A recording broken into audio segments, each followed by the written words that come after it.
Hello and welcome to Supreme Commander Forged Alliance. This is going to be a 4v4 Setons. I'm probably going to switch to Setons for a little while. I got a new processor. I want to see at what point it lags. So if you have a nice long game with a whole bunch of units, I'll definitely do it. We got TA for life here, going with UEF, doing the dim build, 3 mass extractors, 3 power generators. He is taking on Benzel, who's playing a Seraphim. So perhaps Mech Marine advantage for TA for life. Looks like first NG, and most likely going to do the T-Knock build. So T-Knock versus, no, is it? It is going to be the T-Knock build, which is 2 mass extractors, ACU to the mid. You don't bring the engineer, you just put 3 engineers back, 3 to 4 engineers, and get a lot of power quick, and then you do a lot of taking. So that's a good build. It is a little vulnerable early on against aggressive land spam, because you spend most of your mass on upgrading mass extractors instead of tanks. On this side we have TGX Maximus across from Massacre, I guess. JT, excellent air player, playing as Aeon. And of course we got factions here with UEF. We got that one guy on the rock playing Seraphim, in the back Brentor playing Siren. Looks like he's got a single factory here. You want to get a little more build capacity if you're, no matter where you are, get as many factories as possible. You can see here 4 TA for life, 3 engineers on PGens, built in such a way that they don't move around, and 3 engineers on factories. And then I got some action in the middle here, Celine versus an engineer. And this is pretty inexcusable for TA for life, losing a Celine to a Celine like that when he could have reclaimed it. It's going to cost him a bit of mass. Engineer actually for Benzel. This is a pretty late engineer, but it's still up there. Tanks and Artie for Benzel. That's a good Celine, good hidden Celine. We are seeing 4 engineers for Benzel getting a pretty nice land spam. Whole bunch of power. You can see all these mass extractors upgrading. And we see a pretty big stream of units now for TA for life. He's also upgrading. He's already upgraded 2 mass extractors to Tech 2, actually 3 of them, and he's just now getting to the Hydra. So that's really the big difference. Very quick Hydra for Benzel. But now Benzel is going to find himself getting blocked. Not everybody likes this, but it is effective, and especially with a new weak ACU nuke, you can kill everybody very quick if you just make more tanks than them early on. People are used to taking players, usually don't expect to be killed at 6 minutes. So now we have a 3v4, a challenge now for the island from factions. Looks like he's gonna take it from that one guy. And over here Massacre is taking the island from TGX Maximus in a bit of a naval fight, some Tech 1 and Tech 1.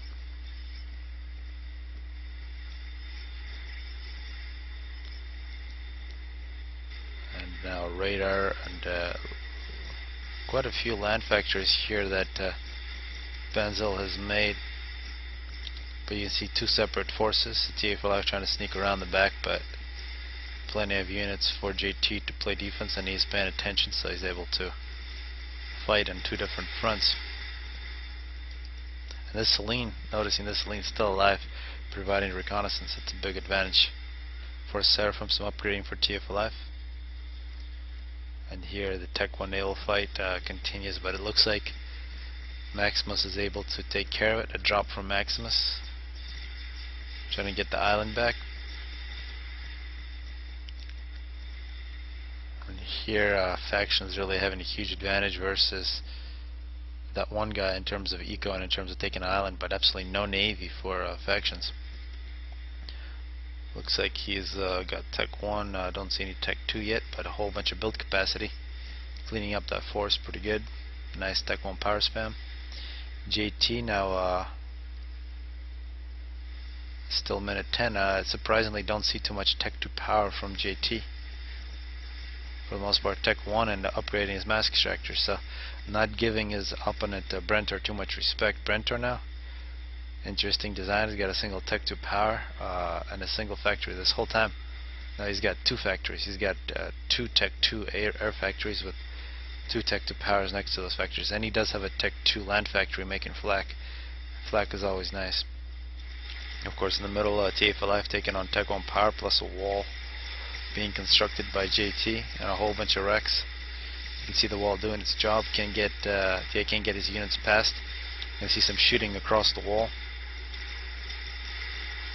Pretty even numbers, but the ACU for TA for Life 37 kills now, and a lot of air now for TA for Life as well, as spamming quite a bit. Which means this is good protection against any kind of mercies. We got to remember JT is Aeon. You should always expect mercies from Aeon. Here, factions versus TA for Life in the Tech 1 air fight. Put a little bit of Tech 1 flak and actually Tech 2 flak now. So faction is doing the right thing, retreating. We are now seeing Tech 2 ghettos. The of ghetto is actually by far the best, and because you can actually target with these, unlike some of the other ghettos. And it looks like it's going to be 4, so it's going to be a pretty good looking attack from factions. The quadruple ghetto, he moves in, and it's what happens to Tech 2 transports when they fly over Tech 2 flak. See TA for Life getting attacked here, but those didn't last very long. Still +4. So TA for Life now Tech 3 engineering plus the cruise missile launcher. Actually, TA for Life still has a tank here with 8 kills that he snuck in very early in the game. And a whole bunch of this flag. So this flag basically saved TA for Life life, and more land factories for TA for Life. This is becoming a nice trim of units. Nice to see ASF from Brentor. He's really helping his team out this whole time. Yet another drop now from Masquerade. But looks like this Tech 2 Navy from Maximus should be able to take care of this problem. Faction's not having some major problems in water. He completely neglected water, not trying to get shields to protect his main base. They got some Tech 2 air. And we are now seeing cruise missiles coming from TA for Life's ACU. Taking out mass extractors. Actually took out a whole bunch right here. Should see some TMD go up for Maximus. This is a big problem for factions now. TA for Life getting some Tech 3 anti-air, expecting some bombers, and actually seeing the bombers from JT, but bombers can't break through so many shields, and having a Tech 3 ACU really gives you a lot of options to defend. We are now seeing restorers playing defense, but Tech 2 Flak, of course, very much a good unit against restorers. I see multiple walls from the bottom side try to defend. I'm seeing artillery now for factions plus TMD. So if the Ravager, in case the Navy gets close and at long distance, especially against cruisers, those artillery is going to be quite effective. Restores versus Tech 2 Flak, and this is nice from Brentor, supporting TA for Life with a bit of Tech 2 Flak. 52 kills, Tech 3 anti-air. Still pretty vulnerable against the against mercies, except of course for the Tech 3 anti-air, but in a big cloud. And this is nice Brentor providing air support. And now we are seeing battleships, very early battleships here from that one guy. After the cruisers,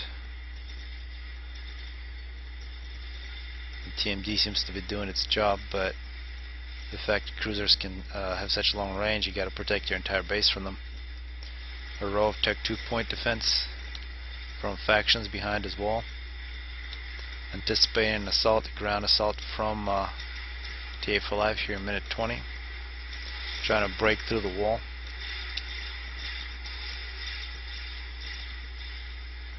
Maximus has lost quite a bit of his mass extractors, trying to get some Tech 2 power. And losing the island and losing these mass extractors, not really enough eco. He's got Tech 3. But a big disadvantage, and we are now seeing Massacre here with a whole bunch of Tech 3 torpedo launchers, which is going to be a good counter against these Tech 3 subs. And actually TJX Maximus gets taken out here by TA's Tech 1 Arty. That's just him not paying attention. Some artillery now for TA for Life. This is one unit that's really underused, but sometimes has very good uses. Got nice long range. Good at taking out large numbers of units, trying to break through walls. And our factions having big problems trying to get a fatty going, plus a battleship. And our JT with his new navy is going to try to save it, but won't be able to. Got plenty of air, but flak coming in from Massacre. Brenter here still protecting TA for life, and a whole bunch of artillery now for TA for life. Learning from Anaral there, from Hypernova when he played against Anaral, where we saw this artillery play very well. And the SF battle between JT and Brenter, a really big numbers advantage for JT. Actually, maybe not, but you don't want to fight over all this Tech 3 anti-air. Plus now Omni for Brenter. So total air coverage for the top side. In terms of Navy, total domination from the top side factions. Completely avoiding Navy now having some problems with the shields going on and off. Still has Arty versus a battleship, and actually the battleship taking a bit of a hit. See all this artillery get taken out, or all those point defenses by the artillery from TA for life. And a whole bunch of Strat bombers now for JT. TA for life trying to push into this area, but point defenses for factions. Look like factions now owns this area. And now 2 battleships. Faction still surviving, is about to get a fatty. More shields from factions. It's a good strategy here from that one guy, just making battleships, and that's what you gotta do. The players don't make Navy, you gotta make them pay. Now the Tech 1 spam from TA5 continues to push through, breaking through the wall. Of course the wall does buy a lot of time for the other side to get something going. TA5 now has the ACU shield, making Tech 3. See a whole bunch of Strat bombers now coming in. These will bust through the shield, take out at least some shields. TA5 still has most of his personal shield. Getting some more Tech 2 up. Basically those bombers did not get more than one pass, but the fatty, they're getting hit by the battleships. If fatty's getting hit by the battleship, it's got to be moving, dodging. 51 kills for the fatty. Just got taken out by some Arty. So Arty and battleships better than a fatty. And a whole bunch of Tech 1 units now rolling through JT's base.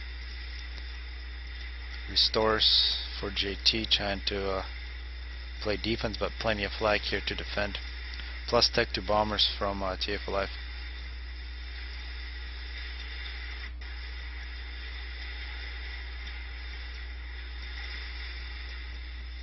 Factions surprisingly still alive in the face of all this Navy. Now the 4th battleship coming in. This will be really bad for factions. Looks like successful defense with the restores here from JT. And now we're seeing something we usually don't see. This is the Tempest Aeon experimental battleship that can go underwater, but has a single cannon with a massive splash. Looks like it missed everything there, but really good at breaking down shields. Plus has excellent torpedoes. Elsewhere factions staying alive, at least for a while. Just got the shield, very timely shield. More battleships coming in from that one guy. Looks like that one guy and Brent are hanging out in the pond. It would be a great target for some bombers if you could sneak those in. Looks like a drop from Brenter now. Looking back at Brenter's base, he's still very minimal in terms of his factories. He's got a Tech 3 factory making nothing, another Tech 3 factory making ASF, and he's got a land factory at Tech 3 making loyalists. And most of his build capacity instead of Tech 1 engineers is hives, which is not very cost effective.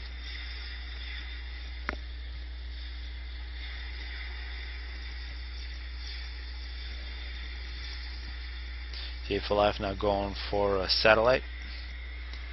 That might not be successful. infections. Actually, he was put on a transport, was taken out, and that was the eventuality, given all these battleships, 6 battleships for that one guy, and a whole bunch of loyalists now ready to attack for Brentor, and a whole bunch of cruise missiles as well for TA for life. Now we're seeing a massive flag. This is basically all flag. There's nothing else here. Their only purpose is to kill restorers. More bombs coming in from JT.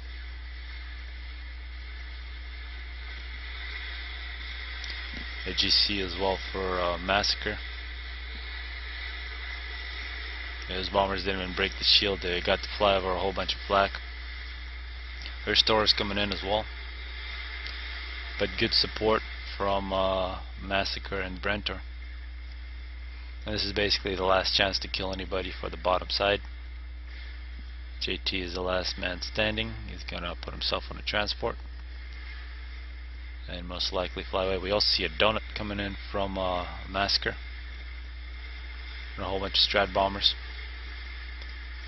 And we just saw JT get killed. So pretty quick game. Hopefully people enjoyed this one, and I'm looking forward to seeing replays from other people.